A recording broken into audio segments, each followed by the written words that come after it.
దేవుని పరిశుద్ధ నామమునకు మహిమ ఘనత ప్రభావాలను కలుగునుగాక. క్రీస్తునందు ప్రియులారా, ఈ రాత్రికాల సమయంలో మీ అందరికీ ప్రభు అయిన యేసుక్రీస్తు వారి శ్రేష్టమైన నామంలో ప్రేమ వందనాలు. అలాగనే స్థానిక సంఘ పెద్దలు, పరిచారకులు, సహోదర సహోదరులు, విశేషంగా ప్రభునందు సహోదరుడు సాల్మన్ వాళ్ళని, అలాగే కుటుంబాన్ని బట్టి కూడా ప్రభువుని స్తుతిస్తూ, ఈ రీతిగా అనుకోని సందర్భంలో వివాహ ఆహ్వానాన్ని నాకు తెలియచేయడానికి ఫోన్ చేసి నేను ఎక్కడ ఉన్నాను అని అడిగినప్పుడు మా ఊరు కుంకలమూర గ్రామం నుండి చందులూరు వస్తూ ఇంకొల్లు వచ్చాను అని చెప్పాను. కారులో వస్తూ ఉన్నాను అన్న, ఈరోజు మరి బైబిల్ స్టడీ ఉంది, రేపు ఆదివారం దాకా ఉంటారంటే అవసరాన్ని బట్టి మేము తిరిగి వెళ్తున్నాం బెంగళూరుకి. దేవుని చిత్తమైతే రేపు కానీ శనివారం కానీ వెళ్తాము, ఆదివారం ఉండలేమని చెప్పినప్పుడు ఈరోజు మాకు బైబిల్ స్టడీ ఉంటుంది, నేను మా పెద్దలను సంప్రదించి విషయం తెలియజేసి ప్రభు చిత్తమైతే కలుసుకోండి అని ఈ విధంగా తెలియజేశాడు. ఈ రీతిగా ప్రభు నేను మీతో కలుసుకోవడానికి, ఈ విధంగా బైబిల్ ధ్యాన కూడికలో మీతో సహవాసం చేయడానికి ఈ 2025వ సంవత్సరం మొదటి బైబిల్ స్టడీలో ప్రభు నాకు అనుగ్రహించిన ఈ మంచి అవకాశాన్ని, కృపను బట్టి తండ్రి అయిన దేవునికి, మన ప్రభు అయిన యేసుక్రీస్తు వారి నామంలో స్తుతులు చెల్లిస్తూ, మీరందరూ కూడా దేవుని మహాకృపను బట్టి బాగున్నారని, చక్కగా ఈ నూతన సంవత్సర ప్రవేశంలో ఆ కూడికల్లో ప్రవేశించి మరి అందరూ కూడా సంఘముగా, కుటుంబాలుగా, వ్యక్తులుగా ఆనందిస్తూ సంతోషిస్తూ ఉన్నారని నేను ప్రభువునందు నిరీక్షిస్తూ దేవుని స్తుతిస్తూ, మీరందరూ బాగున్నారని నేను నమ్ముతున్నాను. అందరూ బాగున్నారు కదా? మంచిది, చాలా సంతోషం. ప్రియులారా, ఈ రాత్రికాల సమయంలో మన వాక్య ధ్యానం కొరకై మనము ఎఫెసీయులకు రాసిన పత్రికలో కొన్ని మాటలు చదువుకుందాం. ఎఫెసీయులకు రాసిన పత్రిక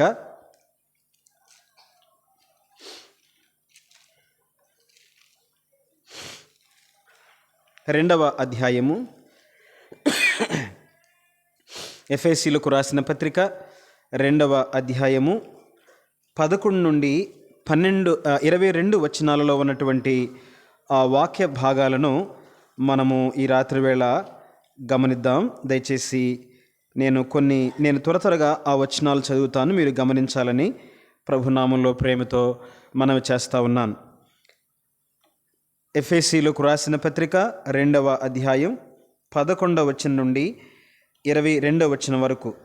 కాబట్టి మునుపు శరీర విషయంలో అన్యజనులయుండి, శరీరమందు చేతితో చేయబడిన సున్నతి గలవారు అనబడిన వారి చేత సున్నతి లేనివారనబడిన మీరు ఆ కాలమందు ఇశ్రాయేలుతో సహపౌరులు కాక, పరదేశులను, వాగ్దాన నిబంధనలు లేని పరజనులను, నిరీక్షణ లేనివారును, లోకమందు దేవుడు లేనివారునయుండి క్రీస్తుకు దూరస్థులయుంటిరని మీరు జ్ఞాపకము చేసుకొనుడి.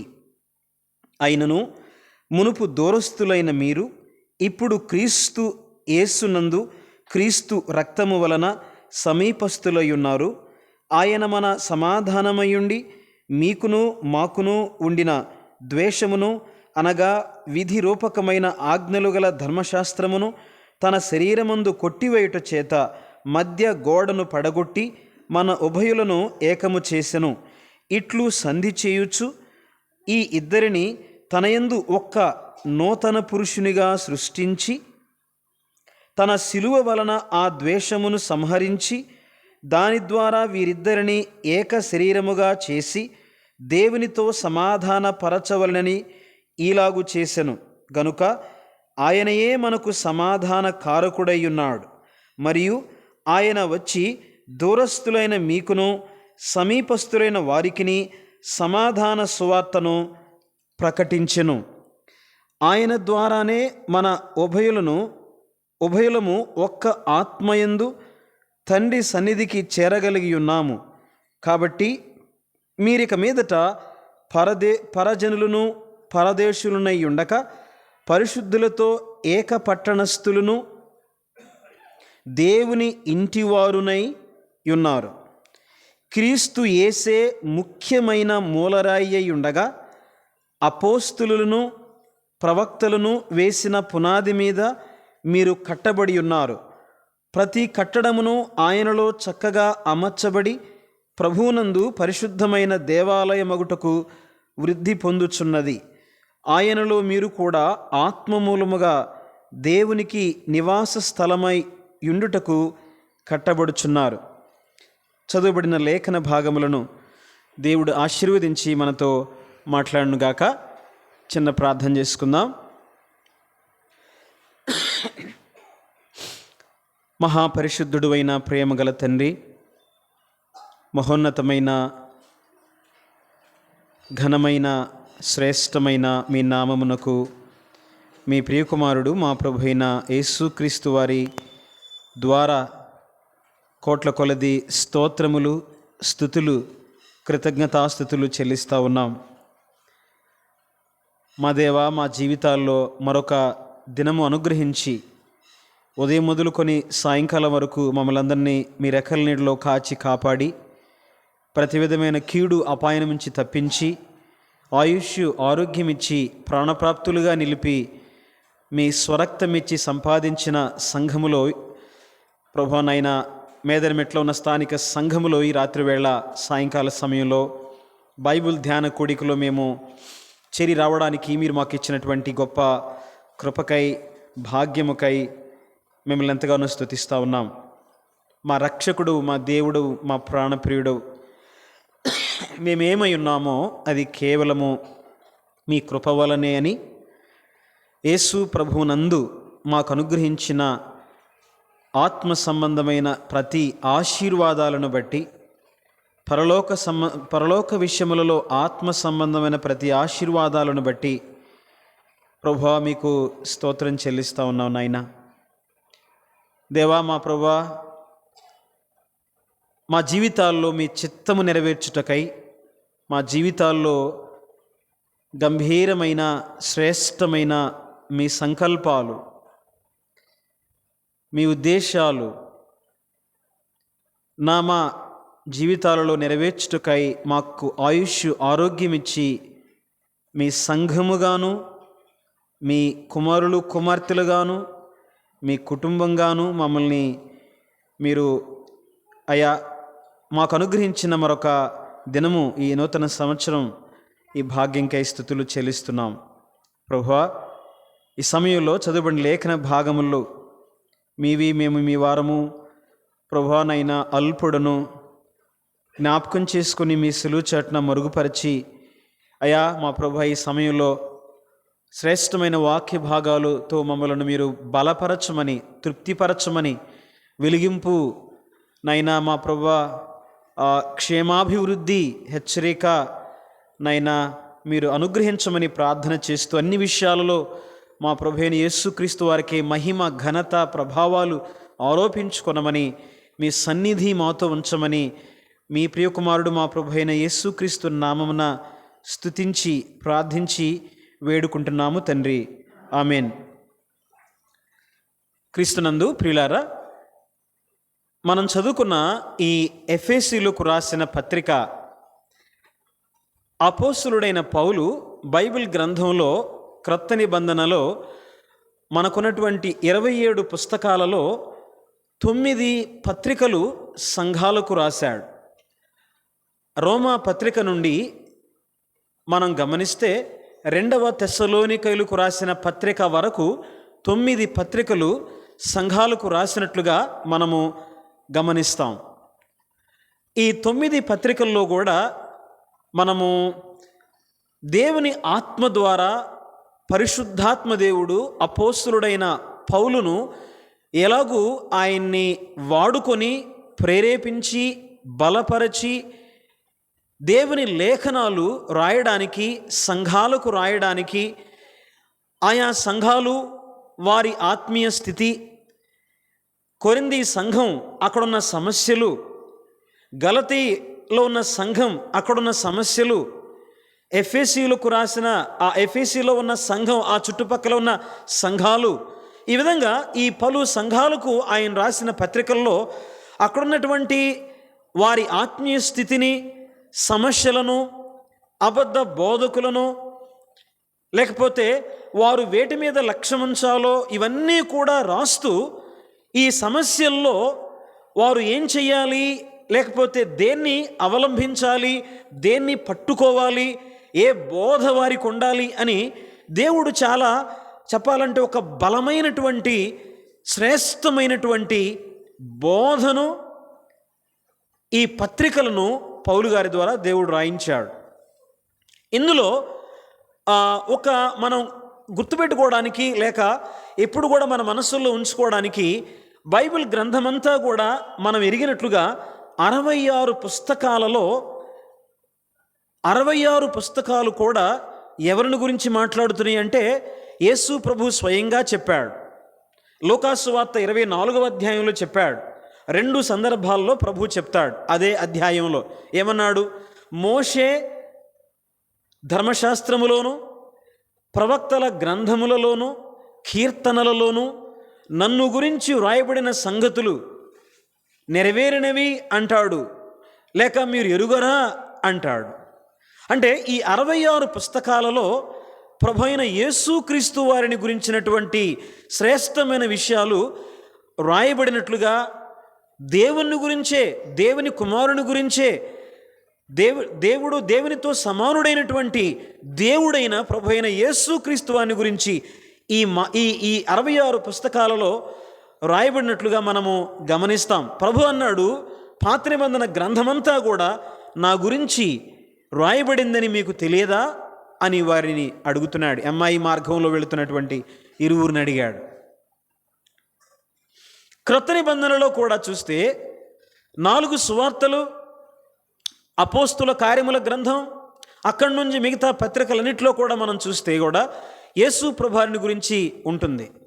ఈ సమయంలో మన జీవితాలలో యేసు ప్రభువారిని గురించినటువంటి బోధ మన అన్ని సమస్యలకు, అన్ని పరిస్థితులకు, అందరకు, యవనస్తులకు, పెద్దలకు, చిన్నలకు, బాలురకు, బాలికలకు, సేవకులకు, పెద్దలకు, పరిచారకులకు, సంఘాలకు, పరిచర్యకు, సువార్త సేవకు అన్నిటికీ కూడా సరిపోయినటువంటి సరిపోయిన వాడు, లేక మనం అనుసరించవలసిన వాడు, మనకు ఆయన ఆకాశ మండలము గుండా వెళ్ళినటువంటి గొప్ప ప్రధాన యాజకుడైన ప్రభు అయిన యేసుక్రీస్తు వారిని గురించిన ఈ ధ్యానాలు, ఈ శ్రేష్టమైన వాక్య భాగాలు మనము ధ్యానించటం, చదవడం, లేకపోతే వాటిని తెలుసుకోవడం నిజంగా మన జీవితాలను, అన్ని సమస్యలకు పరిష్కారం ప్రభువే అన్న సత్యాన్ని మనము గమనించాలి.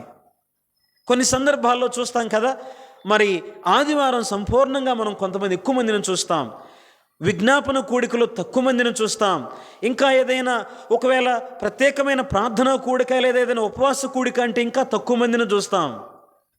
కానీ ప్రియులారా, మనం ఆలోచన చేస్తే ఇదిగో దేవుని వాక్యాన్ని ధ్యానించి, చదివి, నేర్చుకొని, విని, ఇష్టపడి, అనుసరిస్తూ యేసు ప్రభు వైపు చూస్తూ ముందుకెళ్ళటం అనేది నిజంగా ఎంతైనా అవసరం. ఇంకా చెప్పాలంటే ఆనాడు పౌలు గారు ఈ పత్రికలు రాస్తూ వారిని హెచ్చరిస్తూ, ఉదాహరణకు ఫిలిప్పీలకు రాస్తూ, తెస్సలోనికైలకు రాస్తూ అంటాడు, అదిగో ఇంకా ప్రభు రాబోతా ఉన్నాడు అన్న సందర్భంలో వారిని సిద్ధపరుస్తూ రాశాడు.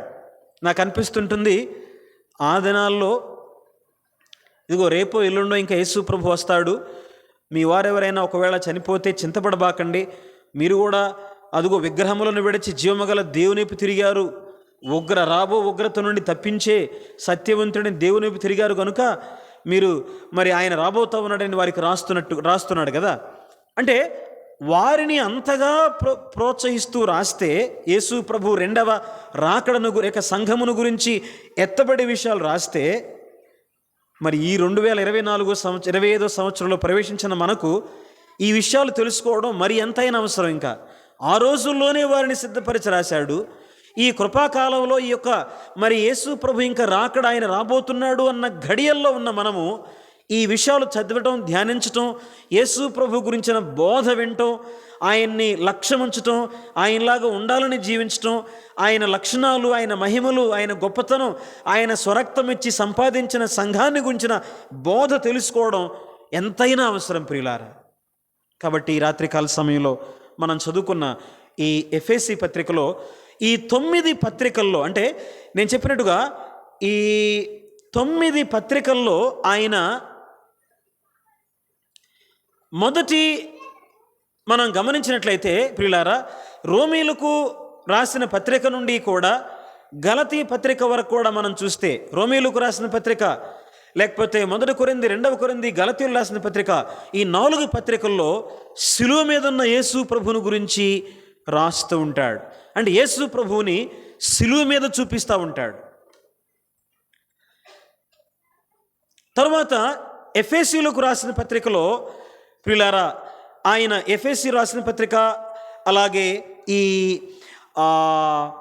ఫిలిప్పీలు రాసిన పత్రిక, లేకపోతే కొలసీలు రాసిన పత్రికలో సంఘములో ఉన్నటువంటి యేసు ప్రభు, లేకపోతే క్రైస్ట్ ఇన్ చర్చ్, సంఘంలో ఉన్న యేసు ప్రభు గురించి రాస్తాడు.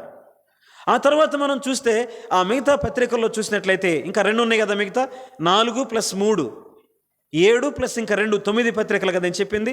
4 పత్రికల్లోనేమో యేసు ప్రభుని శిలువ మీద చూపిస్తూ ఉన్నాడు. ఆయన శిలువలో చనిపోయి సమాధి చేయబడి తిరిగి లేచాడు. యేసు ప్రభునందు విశ్వాసం ఉంచితేనే పాప క్షమాపణ, మన పుణ్య కార్యాల ద్వారా, మన సొంత పనుల ద్వారా, దాన ధర్మాల ద్వారా, స్వక్రియల వలన, సున్నతి వలన, ధర్మశాస్త్రం అనుసరించడం వలన, బాహ్య సంబంధమైన భక్తి వలన మనకు రక్షణ కలుగదు అని చెప్తూ ఆయన రాస్తూ అంటాడు, అదుగో ప్రభు అయిన యేసుక్రీస్తు వారు శిలువలో ఆయన వధించబడ్డాడు, ఆయన రక్తము కార్చాడు, ప్రాణము పెట్టాడు. ఎందుకో తెలుసా? నిన్ను నన్ను నీతిమంతులుగా చేయడం కొరకై, మన పాపముల కొరకై ఆయన బలైపోయాడు, మన పాపములు శిలువలో మోసాడు అని చెప్పాడు. అంటే ఒక మాటలో చెప్పాలంటే క్రైస్ట్ ఆన్ ద క్రాస్, శిలువలో ఉన్న యేసు ప్రభువుని గురించి పౌలు గారు మాట్లాడాడు.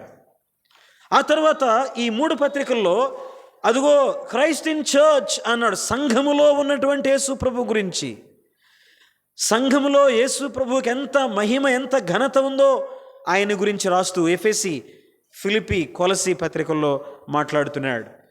3వదిగా చూసినట్లయితే మిగతా 2 పత్రికలు ఉన్నాయి కదా, నేను చెప్పాను కదా, ఇప్పుడు 7 అయినాయి, 4 + 7 అయినాయి, ఇంకెన్ని ఉన్నాయి? 9 కదా. 2 పత్రికలు ఏంటి? చివరి ఏంటి చెప్పండి? తెస్సలోనికలు రాసిన మొదటి పత్రిక, తెస్సలోనికలు రాసినటువంటి 2వ పత్రిక. ఈ 2 పత్రికల్లో కమింగ్ క్రైస్ట్ గురించి రాశాడు. అంటే సంఘము కోసం రాబోతున్న క్రీస్తు ప్రభు గురించి రాశాడు. యేసు ప్రభు రెండవ రాకడ కాదు, కానీ ఆయన 2వ రాకడలో 2 అంచెలు అన్నట్లుగా మనం చూస్తాం కదా. ఆయన సంఘము కోసం వస్తాడు, ఆగమనము అన్నారు. అది సంఘానికే తెలుస్తుంది. ఆ బోర ఆర్భాటముతో, ప్రధాన దూత శబ్దముతో, దేవుని బోరతో ఆయన దిగి వస్తాడు.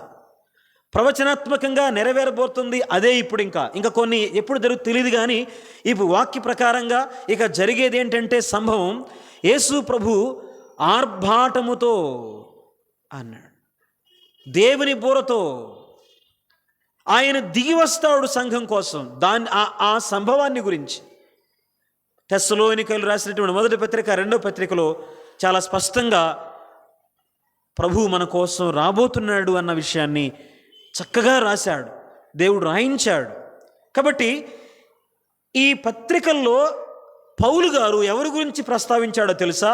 అదుగో సిలువ వేయబడిన ప్రభువైన యేసుక్రీస్తు వారిని గురించి ప్రకటించాడు, బోధించాడు, లేక రాశాడు.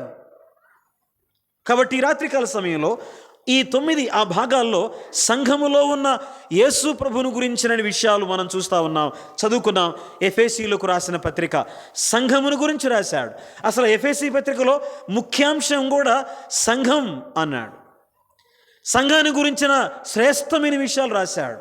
అందులో ఇంకా చాలా అంశాలు రాశాడు, కానీ మనం చాలా విషయాలు చదువుకోవచ్చు. ఇందులో చాలా మర్మాలు రాశాడు, సంఘాన్ని గురించిన మర్మాన్ని రాశాడు. స్థానిక సంఘాన్ని గురించి రాశాడు, సార్వత్రిక సంఘాన్ని గురించి రాశాడు.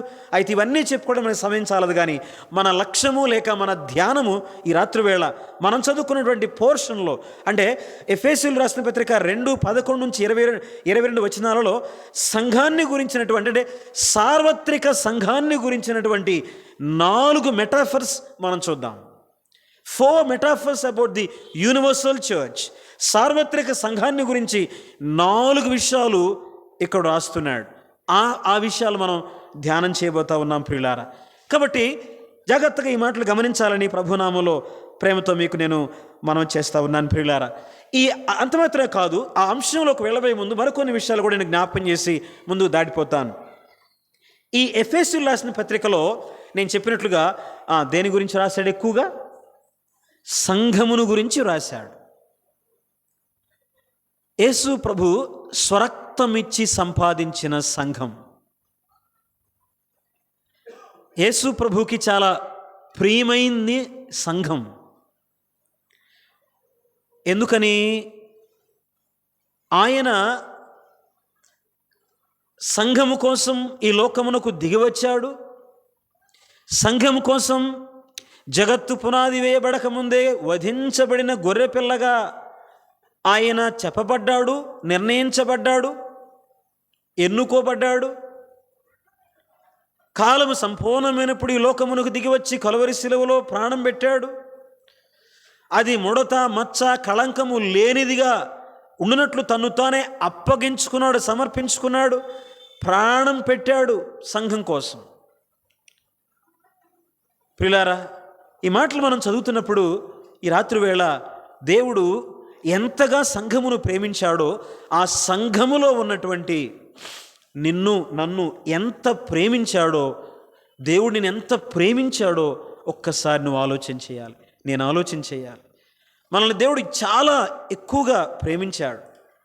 ఒకవేళ ఈ రాత్రి వేళ నువ్వు ఎలాంటి పరిస్థితుల్లో ఉన్నా, నేను ఎలాంటి పరిస్థితుల్లో ఉన్నా, దేవుడిని ఎంత ప్రేమించాడో జ్ఞాపకం చేసుకో. ఈ లోకంలో దేవుడిని చాలా ప్రేమిస్తున్నాడు, నన్ను ప్రేమించాడు. బైబిల్ గ్రంథంలో ఒక శ్రేష్టమైన ఒక వాగ్దానం ఉంది కదా. ఏంటి ఆ వాగ్దానం?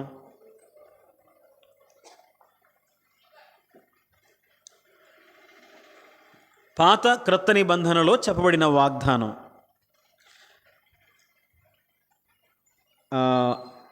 హెబ్రీయులకు రాసిన పత్రిక 13వ అధ్యాయంలో చెప్పాడు.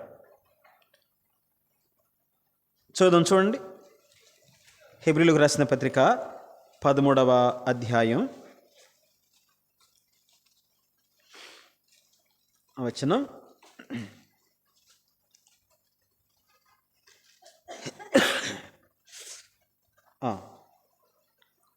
5వ వచనం చదువుతున్నాను. ధనాపేక్ష లేనివారై మీకు కలిగిన వాటితో తృప్తి పొందియుండుడి. నిన్ను ఏమాత్రమును విడువను, నిన్ను ఎన్నడూనూ ఎడబాయను అని ఆయనే చెప్పెను గదా.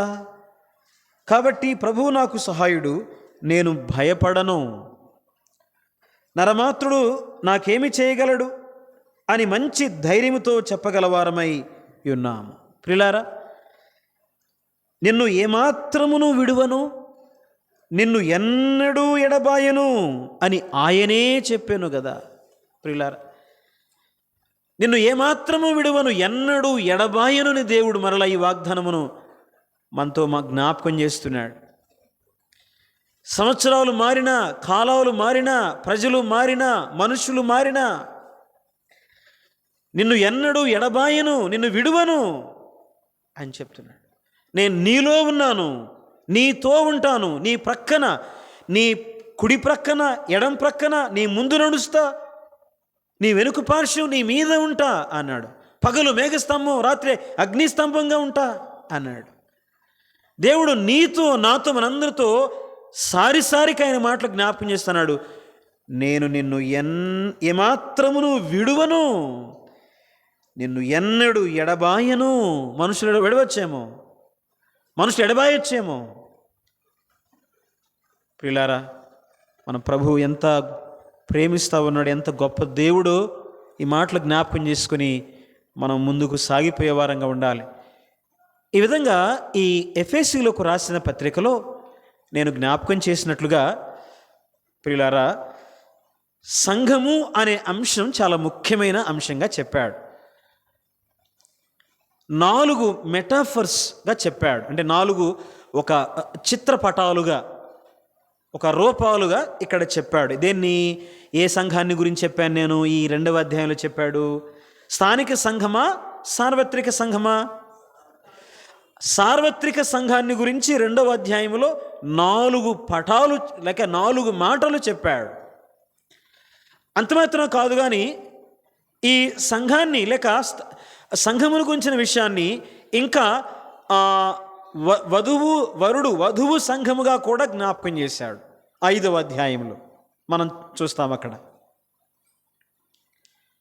అదే స్థానిక సంఘాన్ని మరలా 4వ అధ్యాయంలో కూడా జ్ఞాపకం చేశాడు. నూతన సంపూర్ణ పురుషుడు అన్నాడు. సంపూర్ణత గురించి అక్కడ మాట్లాడుతూ వచ్చాడు. అయితే ఇవన్నీ మనము ఆలోచించడానికి సమయము ఎన్నో గొప్ప శ్రేష్టమైన ధ్యానాలు కాబట్టి నేను జ్ఞాపకం చేసిన వాటిలోనే మనము కేంద్రీకరిద్దాం. దానికంటే ముందుగా కూడా నాకు మరికొన్ని మాటలు జ్ఞాపకం చేసి నేను అదే 4 పాయింట్లోకి వెళదాం. ఇంకా చెప్పాలి అంటే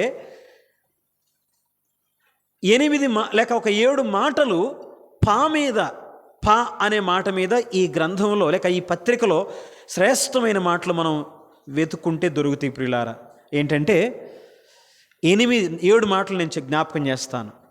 అవి చాలా ముఖ్యమైన పదాలుగా ఈ గ్రంథంలో లేక ఈ పత్రికలో ఉంటాయి. ఒకటి, ప్రభువు అన్నాడు. అదే మాటను నేను ఎలా జ్ఞాపకం చేశానంటే, తండ్రి అయిన దేవుని గురించి ప్రభువు అన్నాడు. మీరు ప్రభువు అనే మాట చదవండి, ఎక్కువగా ఉంటుంది. తరువాత పురుషుడు అన్నాడు. ప్రభువు పురుషుడు అన్నాడు. 3వ మాట మీద జ్ఞాపకం చేశాను కదా, పరలోకం అన్నాడు. పరలోక విషయములలో అన్నాడు కదా. 1వ అధ్యాయం 3వ వచనంలో ఉంటుంది అనమాట. 1వ అధ్యాయం 20వ వచనంలో కూడా ఉంటుంది అనమాట. పరలోకం ఏం చెప్పుకున్నాం ఇప్పుడు? ప్రభువు పురుషుడు. ప్రభువు అంటే ఎవరని చెప్పాను? తండ్రి అయిన దేవుని గురించి స్పష్టంగా చెప్పాడు. తండ్రి అయిన దేవుని గురించి 1వ అధ్యాయంలో చాలా స్పష్టంగా చెప్తాడు ఎక్కువగా. అంటే మిగతా అధ్యాయాలు లేదని కాదు, కానీ విరివిగా మొదటి 3 అధ్యాయాలలో 1వ అధ్యాయంలో తండ్రి అయిన దేవుని గురించి చక్కగా రాస్తాడు. ఆయన అంటాడు అనే మాట ఎక్కువ కనిపిస్తుంది. మీరు చూడండి, ప్రభువు పురుషుడు, ప్రభు అయిన యేసుక్రీస్తు వారిని నూతన పురుషుడు అన్నాడు. తర్వాత పరలోకం అన్నాడు. లేక ఆ పరలోకానికి ముందుగా నేను త్రియక దేవుని జ్ఞాపకం చేస్తాను. పరిశుద్ధాత్మ దేవుని గురించి రాశాడు. ప్రభువు పురుషుడు, ఆ పురుషుడు ప్రభు అయిన యేసుక్రీస్తు వారు. 3వది పరిశుద్ధాత్మ దేవుని గురించి విషయాలు మనం విరివిగా చూస్తాం. 3 మాటలు అయిపోయినాయి. 4వ మాట పరలోకం అని చెప్పాను. 4 అయిపోయినాయి, ఇంకా 3 ఉన్నాయి. ప్రేమ అన్నాడు. ప్రేమను గురించి రాశాడు. చాలా శ్రేష్టంగా ఈ పత్రికలో రాస్తూ ఉన్నాడు. ప్రేమ అన్నాడు. 5 అయిపోయినాయి. 6వది పరిశుద్ధత అన్నాడు. ఏంటిది? 6వది పరిశుద్ధత.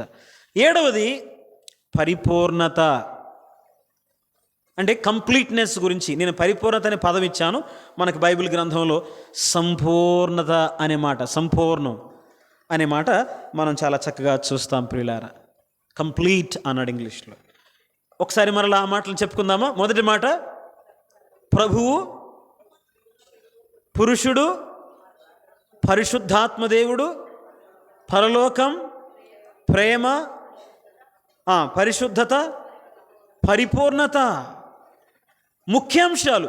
సంఘమును, ఇప్పుడు సంఘాన్ని గురించి రాశానని చెప్పాను కదా. ఈ 7 మాటల్లో సంఘం ఎక్కడుంది చెప్పాలి. అర్థం చేసుకొని టక్కని చెప్తారు. చెప్పారు ఎవరు? ఇక్కడ అక్కడ ఎవరు చెప్పారు? ముందున్నాడు కాదు. పురుషుడు అనే మాటలో సంఘం ఉంది అని మనం చూస్తాం. ఈ పురుషుడు ఏమవ్వాలో తెలుసా? పరిపూర్ణం కావాలి అన్నాడు. నూతన పురుషుడు పరిపూర్ణం కావాలి. రండి, మన ధ్యానం కొరకై నేను జ్ఞాపకం చేసినటువంటి ఈ చదివిన మాటలు మీరు జాగ్రత్తగా పట్టుకున్నట్లయితే చాలా సులువుగా తేలిగ్గా ఆ మాటలు మనము 8 మాటలు మీ మనసులో ఉంచుకొని మన ముఖ్య ధ్యానంలో సంఘాన్ని అంటే సార్వత్రిక సంఘాన్ని 4 మాటలు చెప్పాడని చెప్పాను. 4 మెటాఫర్స్ ఇక్కడ మనం చూస్తాం కదా. ఆ మాటలు మనం వేరుకొని వాటిని ధ్యానం చేద్దాం. చూడండి ప్రియులారా, 2వ అధ్యాయం 11 నుండి 22 వరకు మనం చదువుకున్నాం. నేను మరలా అవసరమును బట్టి కొన్ని మాటలు నేను మధ్యలో చదువుతున్నాను, దయచేసి చూడండి. వచనం 15 చదువుతున్నాను. 2వ అధ్యాయం 15వ వచనం. ఇట్లు సంధి చేయుచు ఈ ఇద్దరిని తన యందు ఒక్క నూతన పురుషునిగా సృష్టించి. చూసారా ఏమన్నాడు?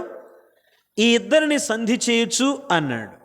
సరే, ఆ ఇద్దరు ఎవరో చూద్దాం. కానీ ఆ మొదటి మాట అంటే సార్వత్రిక సంఘాన్ని 4 మాటలతో వివరించాడు.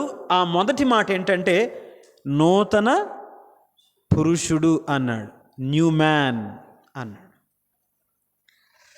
తర్వాత మనం గమనిస్తే నేను కిందకి చదువుతున్నాను, మీరు వాక్యాన్ని చూడండి. ఇట్లు సంధి చేయొచ్చు ఈ ఇద్దరిని తన యందు ఒక్క నూతన పురుషునిగా సృష్టించి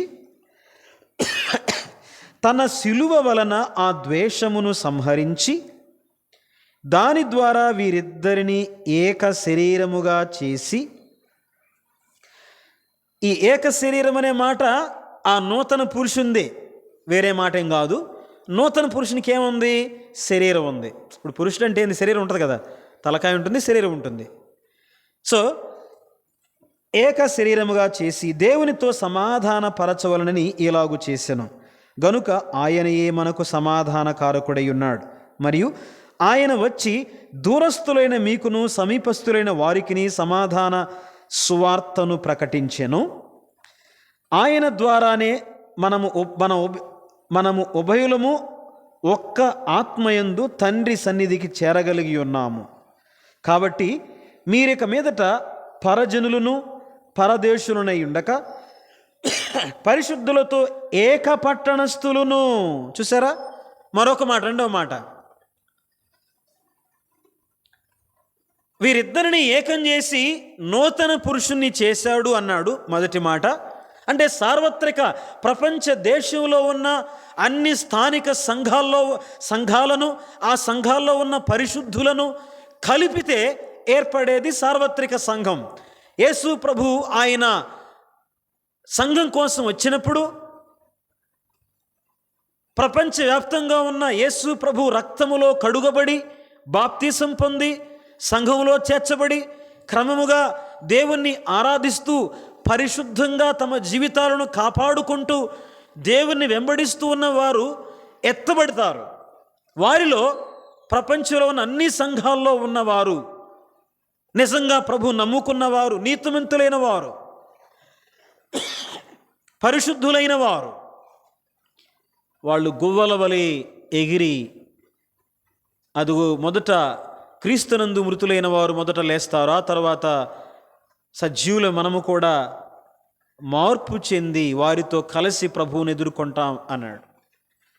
కాబట్టి ప్రియులారా, సార్వత్రిక సంఘంలో ప్రపంచవ్యాప్తంగా ఉన్న అన్ని స్థానిక సంఘాల్లో ఉన్నటువంటి విశ్వాసులు సార్వత్రిక సంఘం ఒకే సంఘం. ఆ సార్వత్రిక సంఘాన్ని నూతన పురుషుడు అంటున్నాడు. ఇక్కడ 2వ మాట ఏమన్నాడు తెలుసా? ఏక పట్టణస్థులు అన్నాడు. పరిశుద్ధులతో ఏక పట్టణస్థులును. ఈ పట్టణస్థులు అదిగో పరలోక పట్టణము ఎలాంటిదో అద్భుతం. ఈ యేసు ప్రభు రక్తములో కడుగబడిన వారికై నిర్ణయించబడిన, అలంకరించబడుతున్న, దిగి వస్తున్న, సిద్ధపడుతున్న ముత్యాలతో రత్నాలతో బంగారు వీధులతో ఉన్నటువంటి పరలోక పట్టణం. ప్రియులారా, దేవుడు తన ప్రజల కొరకై తన పిల్లల కొరకై ఎలాంటి పట్టణాన్ని సిద్ధపరిచాడో అద్భుతంగా వివరించాడు. ప్రకటన గ్రంథంలో మనం చూస్తాం. మొదటిది నూతన పురుషుడు, 2వది పట్టణము అన్నాడు, ఏక పట్టణము అన్నాడు. ఆ తర్వాత మనం చూద్దాం, చూడండి 3వ మాట ఏం చెప్పాడో చూద్దాం. చూడండి, దేవుని ఇంటి వారునై ఉన్నారు అన్నాడు. House of God. దేవుని ఇల్లు, దేవుని ఇంటివారు అన్నాడు. మూడో మాట, దేవుని ఇంటివారునై ఉన్నారు అన్నాడు. నాలుగో మాట చూద్దాం. క్రీస్తు యేసే ముఖ్యమైన మూలరాయి ఉండగా అపోస్తలులను ప్రవక్తలను వేసిన పునాది మీద మీరు కట్టబడి ఉన్నారు. ప్రతి కట్టడమును ఆయనలో చక్కగా అమర్చబడి ప్రభువునందు పరిశుద్ధమైన దేవాలయమగుటకు వృద్ధి పొందుచున్నది అన్నాడు. ప్రతి కట్టడమును, చూసారా, ప్రతి కట్టడమును అన్నాడు. అక్కడ మనకు అర్థం కావాలా? ఇప్పుడు ప్రతి కట్టడం అని చెప్తూ ఏమంటాడు? ఆయనలో చక్కగా అమర్చబడి ప్రభువునందు పరిశుద్ధమైన దేవాలయమగుటకు వృద్ధి పొందుచున్నది. ఆయనలో మీరు కూడా ఆత్మమూలముగా దేవునికి నివాస స్థలమయునుడుకు కట్టబడుచున్నారు అన్నాడు. కాబట్టి సార్వత్రిక సంఘాన్ని కూడా జ్ఞాపకం చేస్తే ఏమంటున్నాడు అంటే, ఒక బిల్డింగ్ అంటున్నాడు, ఒక మందిరం అంటున్నాడు, భవనంలాగా. అంటే నూతన పురుషుడు అన్నాడు, పరలోక అంటే ఒక ఏక పట్టణము అన్నాడు, అలాగే దేవుని ఇల్లు, దేవుని ఇంటివారు అన్నాడు. నాలుగవదిగా ఒక భవనంలాగా, ఒక బిల్డింగ్ లాగా మీరు ఆలయంగా కట్టబడుతున్నారు అని చెప్తున్నాడు. ప్రియులారా, ఈ 4 మాటల్లో శ్రేష్టమైన విషయాలు ఉన్నాయి. కానీ సమయభావాన్ని బట్టి నేను ఒక్క మాట మీదే ధ్యానం చేసి మనం ముందుకు ముగించుకుందాం. ఆ ఒక్క మాట, మొదటి మాట ఏం మాట? మొదటి మాట నూతన పురుషుడు అన్నాడు. చూడండి, నూతన పురుషుని గురించి ఏం చెప్తున్నాడు? నూతన పురుషుడు గురించి 11వ వచనం నుండి 14వ వచనం వరకు, ప్రియులారా, ఈ లోకములో ఉన్నటువంటి అన్యజనులైన వారు ఇశ్రాయేలు ప్రజలు, అన్యజనులు ఎలాగున్నారో చెప్తున్నాడు. ఈ పత్రికలో కూడా అన్యజనులు వారు ఎలా ఉంటారు మునుపు, లేక మీరు మునుపు ఎలా ఉన్నారు అని చెప్పాడు. ఇదే అధ్యాయంలో ఏమన్నాడు? మీరు మీ అపరాధముల చేతను పాపముల చేతను చచ్చిన వారై ఉండగా అన్నాడు. చనిపోయి ఉన్నారు అన్యజనులు. అందుకనే ఒకసారి నేను ఇక్కడ మీ మధ్యకి వచ్చినప్పుడు ఒక సందర్భంలో అన్యజనులు ఎక్కడ కూర్చున్నారంట?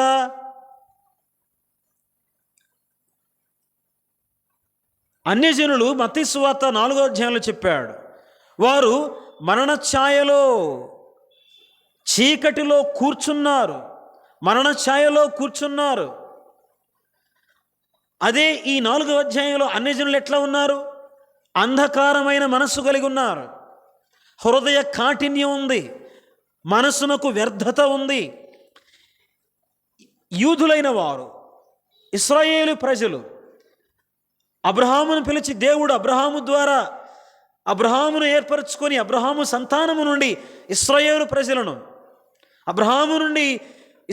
ప్రజలను దేవుడు ఏర్పరచుకున్నాడు. వారు కాకుండా మిగతా వారందరూ కూడా, వారు ఎలాంటి వారైనా సరే, ఎంత ధనవంతులైనా, జ్ఞానవంతులైనా, సంపన్నులైనా, వారు ఎంత అందం కలిగి ఉన్నా, వారు ఎంత ఎర్రగా ఉన్నా, ఎంత నల్లగా ఉన్నా, ఎంత సంస్కృతి కలిగి ఉన్నా, వారు ఆఫ్రికా వారైనా, భారతదేశం వారైనా, వారు ఏ దేశం వారైనా సరే, ఇశ్రాయేలు ప్రజలు తప్ప మిగతా వారందరూ కూడా అన్యజనులు అన్నాడు. వాళ్ళని గురించి రాస్తూ చెప్పాడు ఈ పత్రికలో. చూడండి 11వ వచనంలో, కాబట్టి మునుపు శరీర విషయములో అన్యజనులయుండి అన్నాడు. శరీర విషయంలో అన్యజనులయుండి అన్నాడు. చాలా చోట్ల శరీరం అనే మాట ఈ పత్రికలో కానీ గలతీ పత్రికలో విశేషంగా శరీరం అంటున్నాడంటే దేని గురించి మాట్లాడుతున్నాడు అంటే ధర్మశాస్త్ర ప్రకారంగా అని ప్రస్తావిస్తాడు. శరీర విషయంలో అంటే ధర్మశాస్త్రాన్ని బట్టి మీరు, దేవుడు చెప్పాడు కదా, దేవుని ప్రజలను ఏర్పరచుకున్నాడు కదా, అది ధర్మశాస్త్రం ఎవరికి ఇవ్వబడింది? మనకి ఇవ్వబడిందా? ఇశ్రాయేలు ప్రజలకు ఇవ్వబడింది ధర్మశాస్త్రం. శరీర విషయంలో మీరు అన్యజనులై ఉండి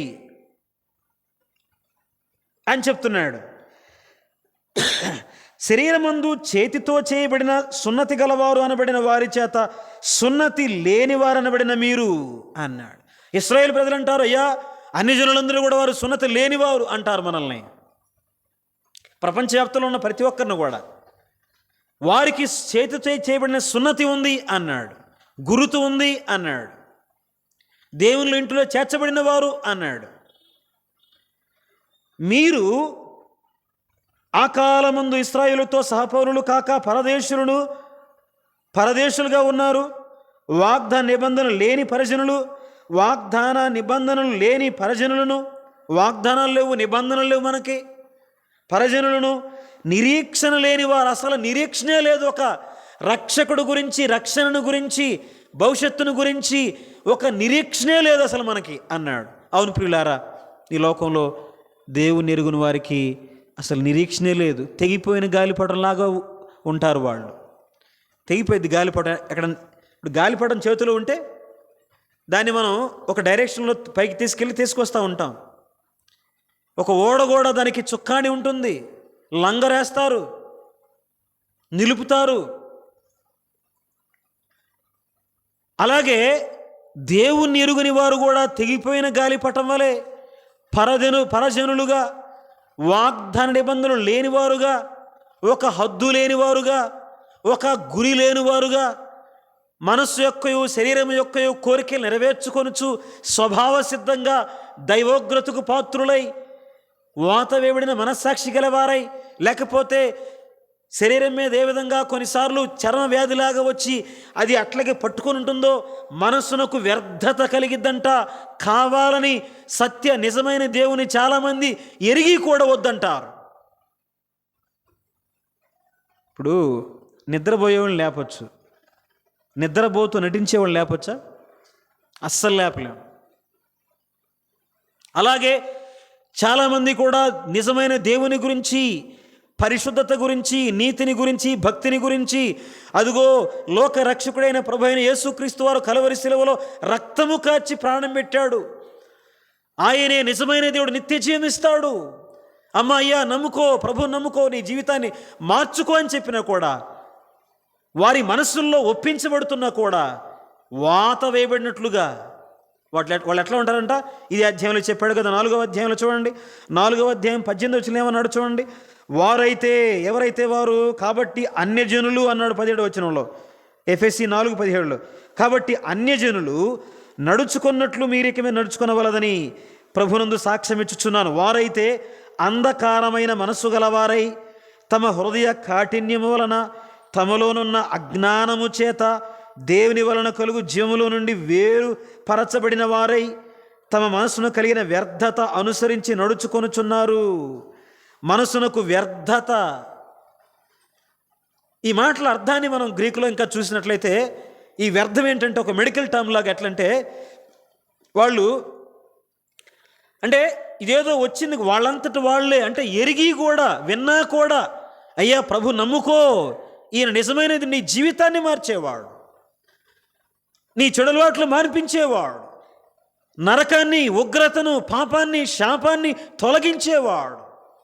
మాటలు చెప్పేవాడు కాదు, చేతల్లో కలువరి సిలువలో ఆ కలువరి కొండ మీద నీకోసం రక్తము కార్చినవాడు, నిన్ను ప్రేమించిన వాడయ్యా ప్రభు అయిన యేసుక్రీస్తు వారు నమ్ముకో అని చెప్తున్న అనేక మంది ఇంకా పెడచెవిని పెడుతూ అల్పకాల పాప భోగాన్ని అనుభవించడానికి లోక ఆశలతో, లోక భ్రమలో ఈ లోక దేవత వారి మనోనేత్రాలకి గుడ్డితనం, బ్లైండ్నెస్ అన్నమాట. ఇది గుడ్డితనం. తెలియదు ఇంకేమి, అట్లా వాళ్ళు అయిపోతారు.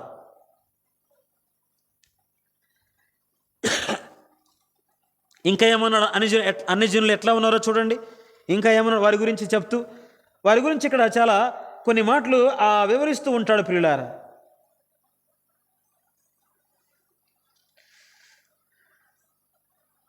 నాలుగవ అధ్యాయంలో చదివిన భాగంలో చూడండి. తర్వాత వారు సిగ్గులేని వారయుండి, 4:19, వారు సిగ్గులేని వారయుండి నానా విధమైన అపవిత్రతను అత్యాశతో జరిగించుటకు తమ్మును తామే కాముకత్వమునకు అప్పగించుకొనిరి. తమను తామే అప్పగించుకుంటారు.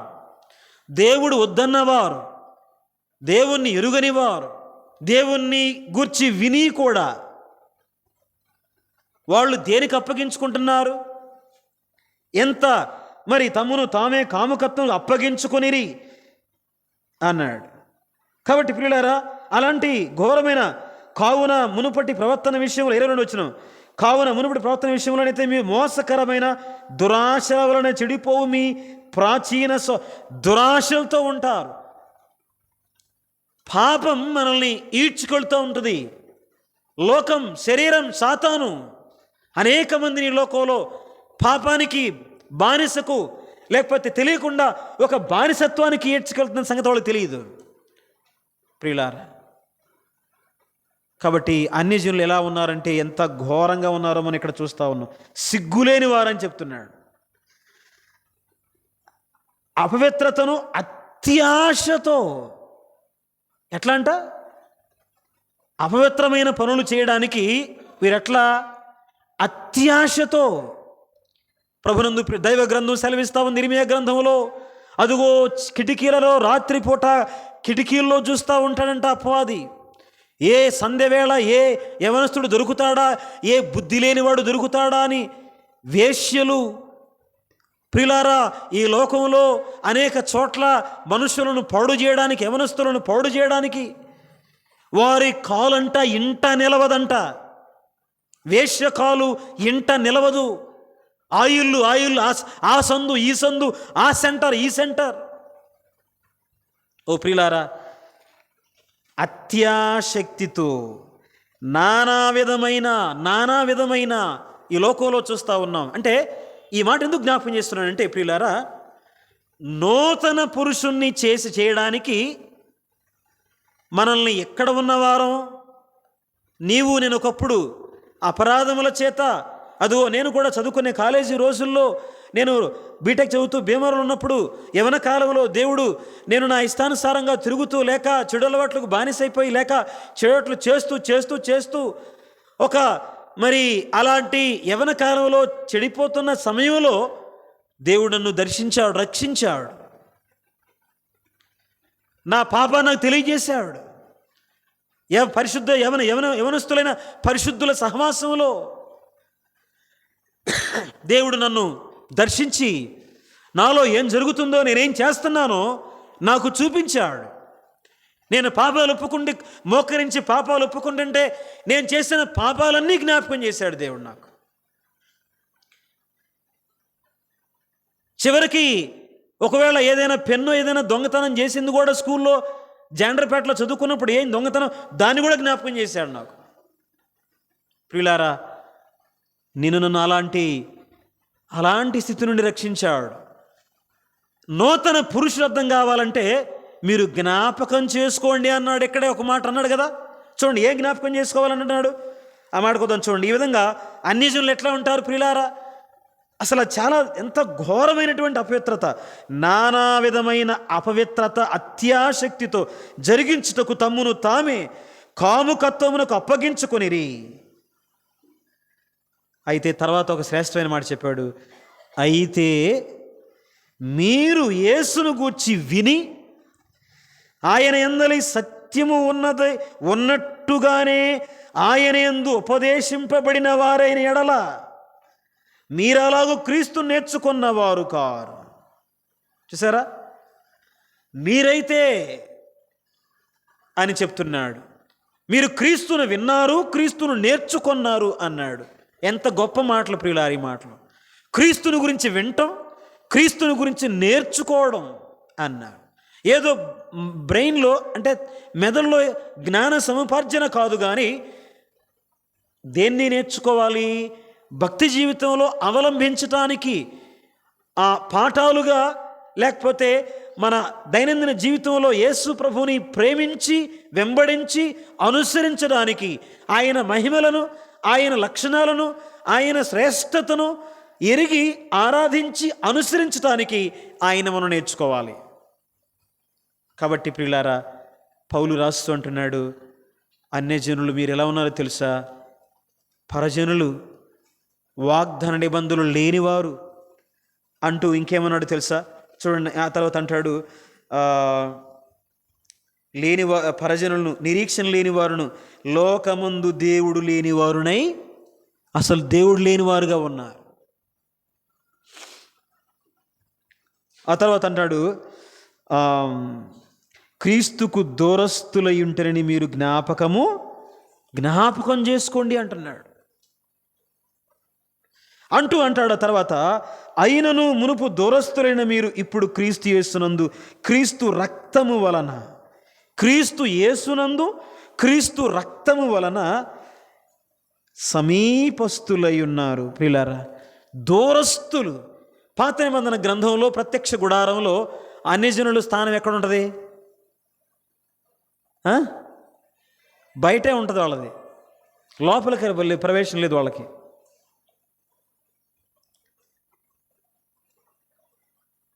అంటే అన్యజనులకి పరిశుద్ధ స్థలంలో, అతి పరిశుద్ధంలో స్థలం లేదు వాళ్ళకి, దూరం బయట ఉండాలి వాళ్ళు. అలాంటి దూరస్తులైన వారు సమీపస్తులుగా యేసు ప్రభునందు ఆయన రక్తము వలన సమీపస్తులుగా చేయబడ్డారు. ఎంత గొప్ప భాగ్యం ప్రియులారా. ఆ తర్వాత అన్నాడు, ఆయన మన సమాధానమయుండి 14 వచ్చిన మీకును మాకును ఉండిన ద్వేషముననగా విధి రూపకమైన ఆజ్ఞలు గల ధర్మశాస్త్రమును తన శరీరమందు కొట్టివేట చేత మధ్య గోడను పడగొట్టి మన ఉభయులను ఏకము చేసెను అన్నాడు. ఉభయులు, మన ఉభయులు అంటే ఎవరు? ఇశ్రాయేలీయుల్ని అన్యజనుల్ని మధ్య గోడ ఉంది అన్నాడు. గోడని పడగొట్టాడు. విధి రూపకమైనటువంటి ఆజ్ఞలు గల మరి ధర్మశాస్త్రమును తన శరీరమందు కొట్టివేశాడు. ఓ ప్రియులారా, శరీరమందు కొట్టివేయడానికి అంత సులువైన పని కాదు. ఊరక మాట చెప్పి రక్షించలేదు, కానీ కలువరి శిలువలో ఆయన శరీరమందు విధి రూపకమైన రాతలు గల ఆజ్ఞలను ఆయన కొట్టివేశాడంటే, ఆ శిలువలో ఆయన ఆ మ్రాను మీద, అంటే ఆ మ్రాను రూపంలో మన పాప భారమంతా ఆయన శిలువ మీద, ఆయన దేహం మీద మోసాడు. శిలువను ఈడ్చుకుంటూ వెళ్ళాడు యెరూషలేము వీధుల్లో, తల్లడిల్లిపోయాడు. సర్వ మానవాళి పాపమును మోసాడు ఆయన. దేనికోసం తెలుసా? సర్వ మానవాళిని రక్షించడానికి. ఇశ్రాయేలీయులను అన్యులను ఏకంగా చేసి, లేక వారిని రక్షించి ఏకం చేసి ఒక్క నూతన పురుషునిగా చేయడానికి, వన్ న్యూ మ్యాన్ అన్నాడు. ఇదే సార్వత్రిక సంఘం అంటున్నాడు. దీని కొరకై కలువరిలో యేసు ప్రభు రూపాన్ని కోల్పోయాడు. ఆయన పావన దేహం మీద మన పాపములు మోశాడు. శరీరమందు మరణమును అనుభవించాడని పేతురు రాస్తాడు. శరీరమందు మరణమును రుచి చూచాడు. ఎంత ప్రేమించాడో చూడండి ప్రియులారా. నిన్ను పుట్టించి ఈ గొప్ప విశ్వాన్ని మహత్తుగల మాట చేత కలుగు చేసిన దేవుడు నన్ను ఎంతో విలువగా ఎంచి, మనం అక్కడ పడిపోయిన వారంగా ఉన్నాం, చనిపోయిన వారంగా ఉన్నాం. ఆయన సైతము అన్నాడు 2వ అధ్యాయంలో. ఎట్లా ఉన్నామంట మనము? అపరాధముల చేత, పాపముల చేత చచ్చిన వారైండిన అంటూ ఆ సైతము అనే మాట వాడాడు చూడండి. ఎక్కడన్నాడు ఆ మాట?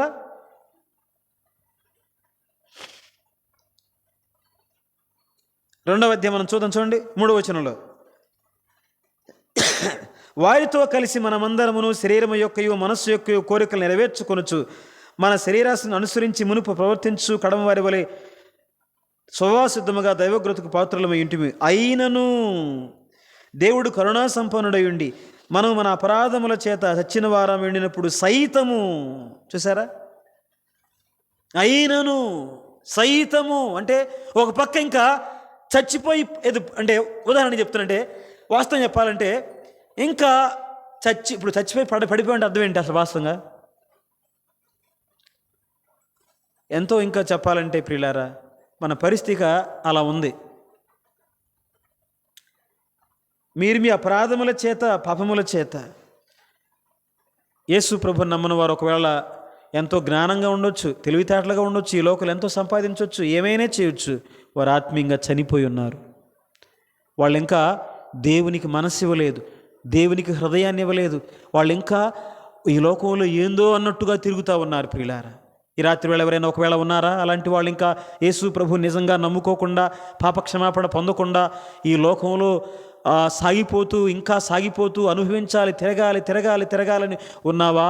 నువ్వు అపరాధముల చేత, పాపముల చేత చనిపోయి ఉన్నావు. నీకు జీవం లేదు, సమృద్ధి అనే జీవం లేదు. దేవుడు సైతము ఆయన ఏం చేశాడు? మన ఎడల చూపిన తన మహాప్రేమ చేత మనలను క్రీస్తు కూడా బ్రతికించను అని చెప్తున్నాడు.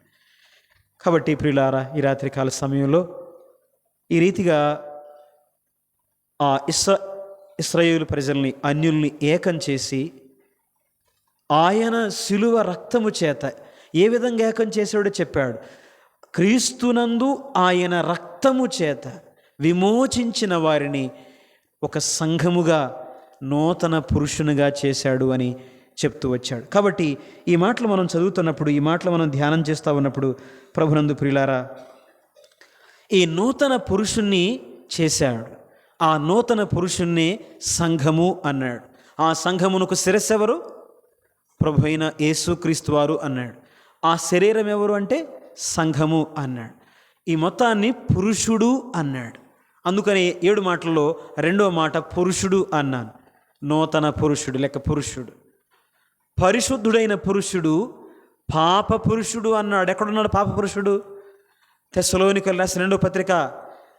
ఈ పరిశుద్ధుడైన పురుషుడు అంటే ఈ సంఘము ఇప్పుడు సంపూర్ణతలోకి వెళుతూ వెళుతూ వెళుతూ వెళుతూ ఉంది. ఎప్పుడైతే మీరు అనొచ్చు, ఎప్పుడు వస్తాడా యేసు ప్రభు? ఎప్పుడు వస్తాడు? ఇంకా సంఘం కోసం ఎప్పుడు వస్తాడు? ఎప్పుడైతే నేను చెప్పినట్లుగా దేవుని ఇంటిలోకి ఎవరైతే చివరి ఆత్మ కూడా ఇంకా ఇక ఈ చివరి వ్యక్తి కూడా రక్షించబడ్డాడు అనగలనే దేవుని ఇంట్లో సంఖ్య పూర్తయిద్ది, వచ్చేస్తాడు. ఆ పట్టణంలో ఇంకా చేర్చబడిన వారు ఎవరైతే చేర్చబడతారో వచ్చేస్తాడు. ఈ పురుషుడు యేసు ప్రభువును కలిగిన సమానమైన సంపూర్ణత వస్తే ఆయన వచ్చేస్తాడు. ఈ భవనము ఎప్పుడైతే ఇప్పుడు కట్టబడుతుంది అన్నాడు, చదవండి మీరు అక్కడ 1:20 నుంచి 22 వచనాల్లో. ఎప్పుడైతే భవనం పూర్తయిద్దో ఆయన వచ్చేస్తాడు. కట్టబడుతూ ఉన్నాం కాబట్టి సంఘమనే ఈ నూతన పురుషుడు, ఇశ్రాయేలీయులు అన్యులు రక్షించబడి యేసు ప్రభు ఒక సంఘముగా చేర్చబడారు. కాబట్టి వీళ్ళు కొనసాగుతుండగా వీళ్ళు సంపూర్ణతలోకి సాగాలని దేవుని ఉద్దేశం. ప్రియులారా, అది చాలా ముఖ్యాంశం. ఈ రాత్రి వేళ సంపూర్ణతలోకి సాగిపోవాలి.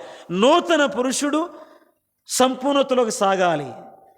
నూతన సంవత్సరంలో సంఘము సంపూర్ణతలోకి సాగాలి, క్షేమాభివృద్ధి నొందాలి. అలాగే ఉండకూడదు, ఎదగాలి. ముడత, మచ్చ, కళంకము లేనిదిగా ఉండాలని దేవుని చిత్తం. దాని కొరకై పెద్దలనిచ్చాడు, సువార్తికులనిచ్చాడు, ఉపదేశకులనిచ్చాడు, పరిచారకులనిచ్చాడు, సంఘ క్రమాన్ని ఇచ్చాడు, వాక్యం ఇచ్చాడు, బోధనిచ్చాడు. ఇవన్నీ కూడా ఈ దేవుని పెట్టినటువంటి ఈ క్రమంలో ఈ పురుషుడు ఏమవ్వాలి? సంఘం అనే పురుషుడు ఏం కావాలి? సంపూర్ణతలోకి సాగాలి అన్నాడు. చదువుదాం చూడండి ఆ మాటలు. 4వ అధ్యాయం రండి. 4వ అధ్యాయం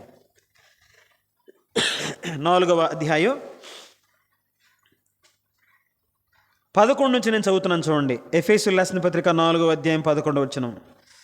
మనమందరము విశ్వాస విషయములోను దేవుని కుమారుని గూర్చిన జ్ఞాన విషయములోను ఏకత్వము పొంది. దేంట్లో అంట? సంఘం ఆనాడు క్రొత్త నిబంధన గ్రంథంలో ఆనాడు ఆది సంఘం ఎట్లా ఉంది? విశ్వాసంలో వాళ్ళు ఎదుగుతున్నారు, క్షేమాభివృద్ధి చెందారు, సువార్త విస్తరిస్తూ ఉంది. లెక్కకు 3,000 మంది 5,000 మంది చేర్చబడుతున్నారు.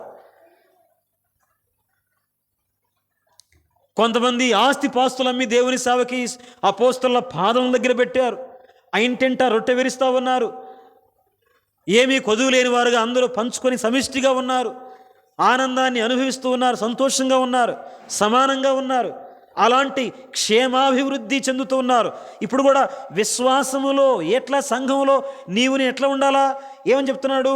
మనమందరము విశ్వాస విషయములోను దేవుని కుమారుని గూర్చిన జ్ఞాన విషయములోను, దేవుని కుమారు గూర్చిన జ్ఞానం ఉండాలి అని చెప్తున్నాడు.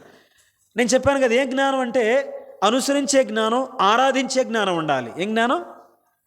అనుసరించి ఆరాధించే జ్ఞానం ఉండాలి. నీ ప్రియుడు, నా ప్రియుడు, మన ప్రియుడైన ప్రభు ఎలాంటి వాడో చెప్పాలి. ఆయన్ని గురించి నువ్వు వినాలి, నేర్చుకోవాలి, గ్రహించాలి. ఆ మాటలు ఏం చేయాలో తెలుసా? నన్ను ఆ మాటలు మనల్ని బంధించాలి, ఆ మాటలు నిన్ను బలపరచాలి. అందుకని చూడండి, ఒక పురుషుడు ఎదగాలి అంటే ఏం కావాలి? బలమైన ఆహారం కావాలి. అందుకని హెబ్రీ 5లో చెప్పాడు, చివరి వచనాల్లో మీరు ఈ పాటికి ఎలా ఉండాలో తెలుసా? చెప్పాడు చూడండి, 5వ అధ్యాయంలో, ఎఫెసీ పత్రిక 5వ అధ్యాయంలో ఏమన్నాడు? క్షమించండి, హెబ్రీ 5లో ఏం చెప్తున్నాడు?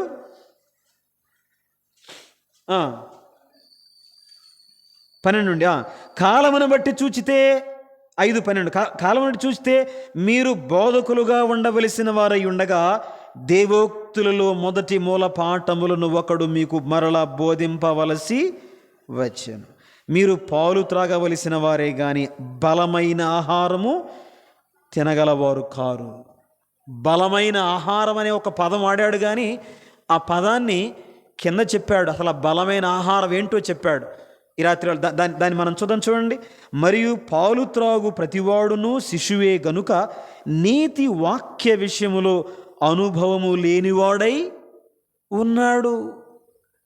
నీతి వాక్య విషయములో నువ్వు నీతిగా ఇంకా ఎదగాలంటే, నీతి క్రియలు చేయాలంటే, సత్క్రియలు చేయాలంటే, పరిశుద్ధతను కాపాడుకోవాలంటే, పరిశుద్ధతలో ఎదగాలంటే, సంఘము తన్ను తాను అలంకరించుకోవాలంటే, నీతి వస్త్రాలతో వరుడు కొరకై ఎదురు చూడాలి అంటే సంఘముని దేవుడు ఎలా సిద్ధపరుస్తున్నాడో తెలుసా? నీతి వస్త్రాలతో.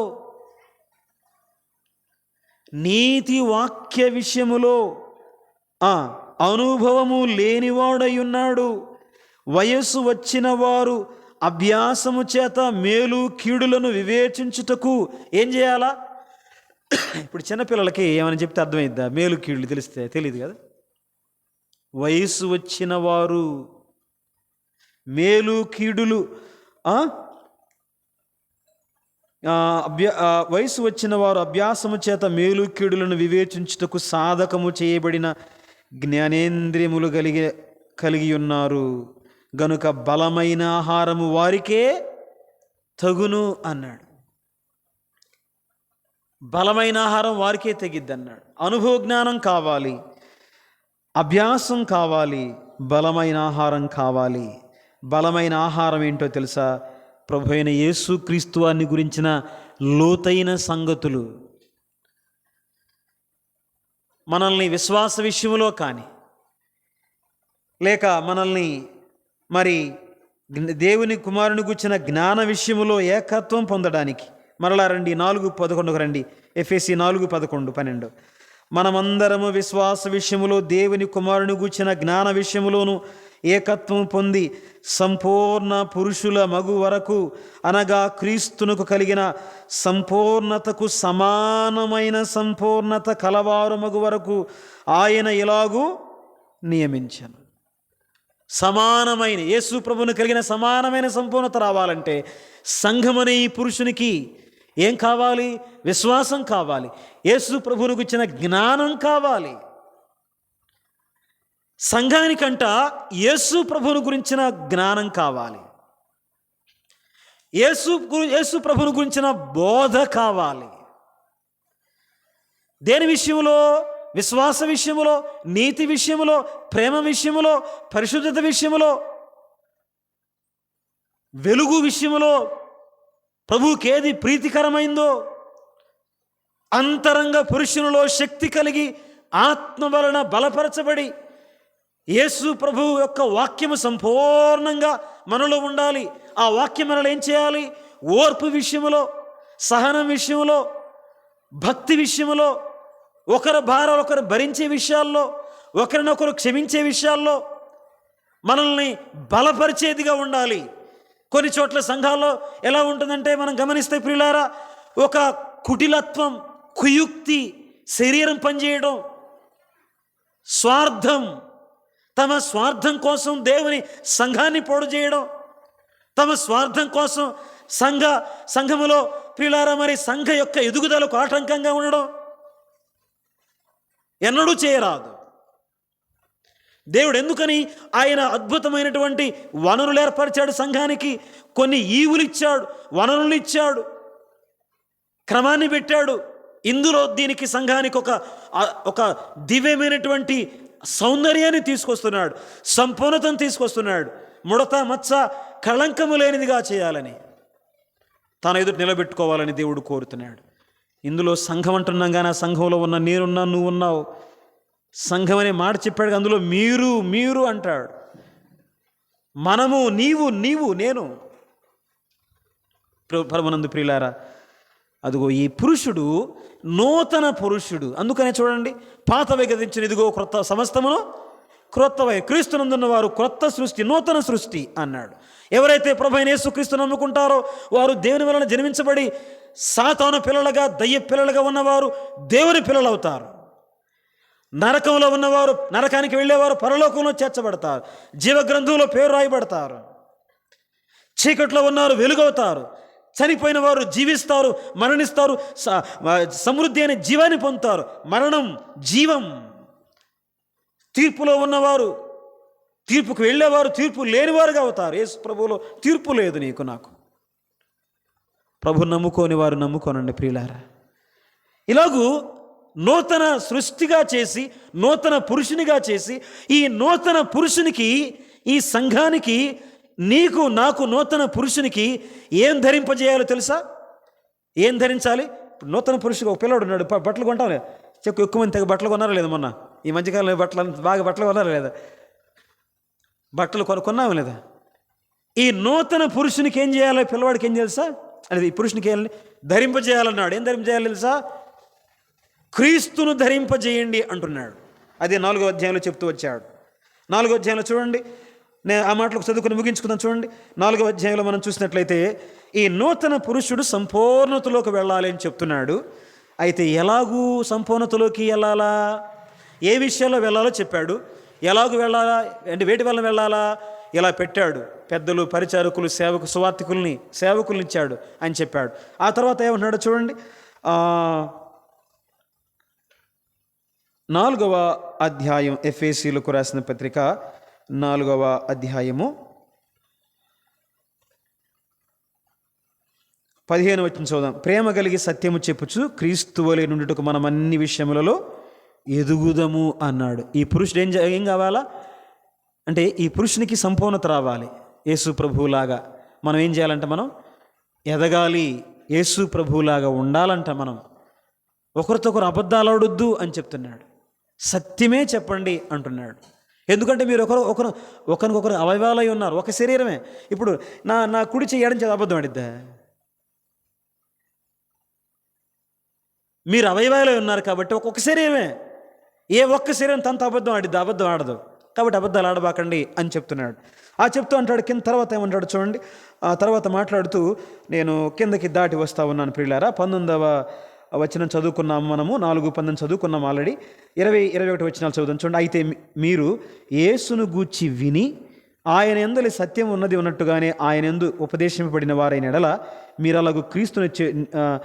మీరలాగును క్రీస్తును నేర్చుకున్నవారు కారు. కావున మునుపటి ప్రవర్తన విషయంలోనైతే మోసకరమైన దురాశల వలన చెడిపో మీ ప్రాచీన స్వభావం వదులుకొని మీ చిత్తవృత్తి యందు నూతన పరచబడిన వారై, చిత్తవృత్తి యందు అన్నాడు, and be renewed in the spirit of your mind అన్నాడు. చిత్తవృత్తి యందు నూతన పరచబడిన వారు. నూతన సంవత్సరంలో నూతన పురుషుడుగా ఉన్న నీవు, నూతన పురుషుడుగా ఉన్న సంఘంలో ఉన్న ఈ సంఘం ఏం కావాలంటే చిత్తవృత్తి యందు అన్నాడు. In your mind, renewed in your mind. చాలా కొంతమంది ఎట్లుంటారంటే, ఇక నేను నేర్చుకున్నాను, నాకేం అక్కర్లేదు, ఇంకా నాకేం చెప్పొద్దమ్మా నువ్వు, ఇంకా నాకు తెలుసు. కొంతమంది అసలు వాక్యమే చదవరు. ఇంకా అసలు వాళ్ళకి వాక్యాన్ని చదవరు.